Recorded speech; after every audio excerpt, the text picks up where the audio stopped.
दोस्तों किसी भी कॉन्सेप्ट को सीखने में डेडिकेशन और टाइम तो लगता ही है, पर ऐसा कौन सा बंदा होगा जो यह नहीं चाहेगा कि वह 4 घंटे के काम को 4 मिनट में खत्म कर सके। ऑब्वियसली सभी यह चाहते हैं कि वे अपने काम को जल्दी से जल्दी और बेहतर तरीके से खत्म कर सके। पर क्या हमारी स्टडी के लिए भी कुछ ऐसे कॉन्सेप्ट्स हैं जिनसे हम ज्यादा चीजों को कम समय में और अच्छे से समझ सके और उन्हें लंबे टाइम तक याद रख सके? तो हाँ दोस्तों, आज की यह वीडियो इसी बेस पर और बहुत ही रिसर्च के बाद बनाई गई है। इस वीडियो में आपको 8 कॉन्सेप्ट्स बताए जाएंगे जो आपके लिए बहुत ही हेल्पफुल होने वाले हैं। फिर चाहे आप यूपीएससी, आईआईटी, नीट के एस्पिरेंट हो या फिर एक स्कूल में पढ़ने वाले स्टूडेंट, यह वीडियो आप सभी के लिए कैपेबल है। सो मैं हूँ mister Vaibhav and let's start the video. Concept number 8, focus on listening. दोस्तों कई सारे स्टूडेंट्स की प्रॉब्लम आती है कि जब भी वह ऑफलाइन या ऑनलाइन किसी भी टीचर से पढ़ रहे होते हैं तो उन्हें 1 घंटे के लेक्चर में से 20 मिनट का भी अच्छे से समझ नहीं आता। लेक्चर के टाइम उनकी ऑब्जर्विंग पावर बहुत ही कम होती है एंड जब वे लेक्चर देख रहे होते हैं तो थोड़ी बहुत देर लेक्चर देखने के बाद उनका माइंड कहीं और डिस्ट्रैक्ट हो जाता है और फिर 5 या 10 मिनट बाद एकदम ध्यान लेक्चर पर आता है। पर तब तक टीचर बहुत आगे पहुंच चुके होते हैं जिसमें लेक्चर दोबारा देखना पड़ता है और कुछ समझ में भी नहीं आता। तो इसका सॉल्यूशन यह है कि जब भी आप ऑफलाइन या ऑनलाइन किसी टीचर से पढ़ रहे हो तब अपना पूरा फोकस इस बात पर लगाओ कि वह टीचर क्या बोल रहा है। टीचर के एक एक वर्ड को, एक एक कहे गए वर्ड को पूरे फोकस से सुनो और जब आप अपना पूरा फोकस टीचर के कहे गए शब्दों पर रखोगे तो आपका माइंड 1% भी डाइवर्ट नहीं होगा और आपकी कॉन्सेप्ट को समझने की पावर 10 गुना बढ़ जाएगी। हालांकि इसमें थोड़ा टाइम लगेगा पर धीरे धीरे आपकी यह आदत बन जाएगी और फिर आपका फोकस खुद ब खुद लेक्चर पर बनने लग जाएगा। कॉन्सेप्ट नंबर 7, से इट आउट लाउड। जब भी आप अपने नोट्स को रिवाइज करें तो उस समय अपनी वॉल्यूम को थोड़ा लाउड रखें, क्योंकि जब भी हम किसी चीज़ को रिवाइज करते हैं तो उसे सुनने से वह हमें बहुत जल्दी और अच्छे से याद हो जाता है, और खासकर जब हम अपनी खुद की ही आवाज़ में उसे सुन रहे हो। आपने देखा होगा कि हमें अपनी खुद की कई बातें हमेशा याद रहती है, क्योंकि उस समय जब हम बोलते हैं तो हमारे माइंड में एक इमेजिनेशन बनने लगती है। आपने यह देखा होगा कि जब भी हम अपने दोस्त को किसी घटना के बारे में बताते हैं तो उस समय हम बोलते रहते हैं और हमारे माइंड में एक इमेजिनेशन पिक्चर्स बनती रहती है जिससे वह पूरी घटना हमारे माइंड में रिवाइव होने लगती है। तो इसलिए जब भी आप अपनी किताब या नोट्स को पढ़ रहे हो तो अपनी वॉल्यूम को थोड़ा लाउड रखें, जिससे आपके माइंड को उसे ऑब्जर्व करने में काफ़ी हेल्प मिलेगी। Concept number 6, tell yourself you can do it. क्या तुम्हें यह पता है कि एक बंदा टॉपर कैसे बन जाता है, और अगर वह टॉपर है तो हर बार वही टॉप क्यों करता है?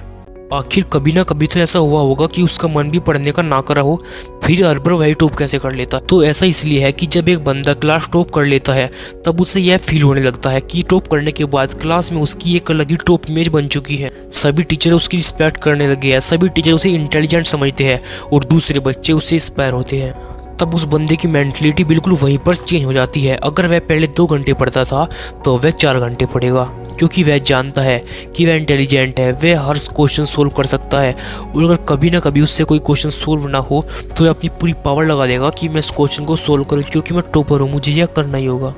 वह यह जानता है कि उसने पहले भी क्लास में टॉप किया है और वह इस बार भी क्लास में टॉप कर सकता है।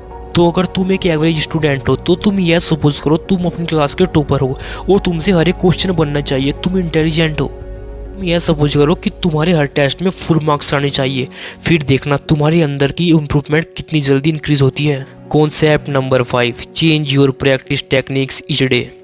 जब भी आप पढ़ते हो या कुछ सीख रहे हो तो उसे अच्छे से सीखने के लिए और जल्दी सीखने के लिए टेक्निक्स का यूज़ बहुत ज़रूरी होता है, क्योंकि ये टेक्निक्स हमें किसी भी इंफॉर्मेशन को अच्छे से ऑब्जर्व करने में हेल्प करती है। और दोस्तों जब हम अपने पढ़ने की टेक्निक्स में चेंज करते हैं तो उससे हमारे माइंड की ऑब्जर्वेशन पावर और भी इंक्रीज होती है। फॉर एग्जांपल, जैसे आप एक बॉलर बनना चाहते हो और आप स्विम बॉल फेंकना चाहते हो तो उससे पहले आपको सिर्फ बॉल फेंकना सीखना होगा, उसमें बेस्ट बनना होगा और फिर आपको अपनी स्विम बॉल फेंकने की प्रैक्टिस करनी होगी। यानी हर दिन अपने अंदर इंप्रूवमेंट करें, हर दिन उसे सीखने के लिए कुछ अलग अलग टेक्निक्स लगाए। Concept number 4, stop multitasking. आपने यह महसूस किया होगा कि टीचर को क्लास में सिर्फ 2 तरह के बंदों के नाम याद रहते हैं, एक तो जो टॉपर होते हैं और एक वो जो बैक बेंचर होते हैं, जो सबसे ज्यादा शरारत करते हैं। और मीडियम हमेशा मीडियम ही बनकर रह जाते हैं। तो इसलिए जो भी काम करो उसमें अपना पूरा 100% दो। अगर पढ़ाई करो तो बस पूरी जी जान लगाकर पढ़ाई करो।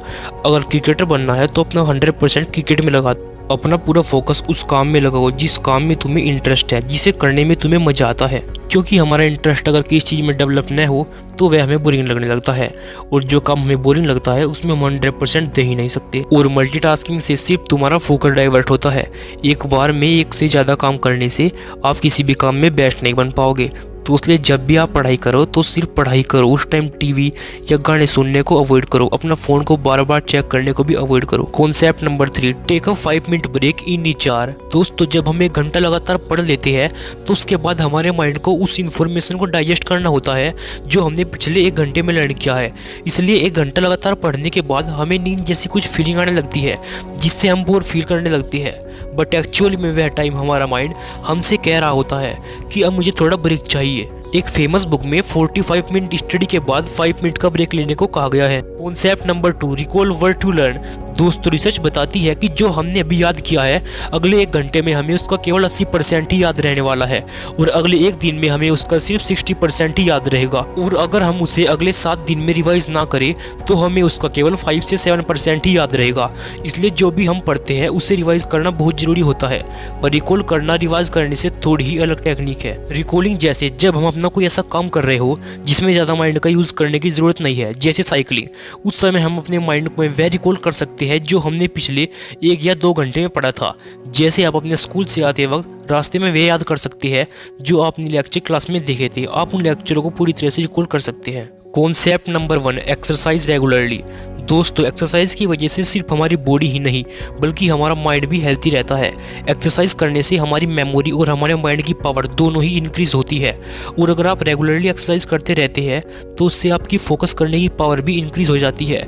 आप अपने माइंड को हेल्थी रखने के लिए कपालभाति, अनुलोम विलोम और मेडिटेशन कर सकते हैं। तो दोस्तों, ये थे वे 8 कॉन्सेप्ट जिन्हें अगर आप अपनी रियल लाइफ में यूज़ करते हैं तो इससे आप अपनी स्टडी या कुछ भी सीखने की पावर को काफ़ी ज़्यादा इंक्रीज कर सकते हैं।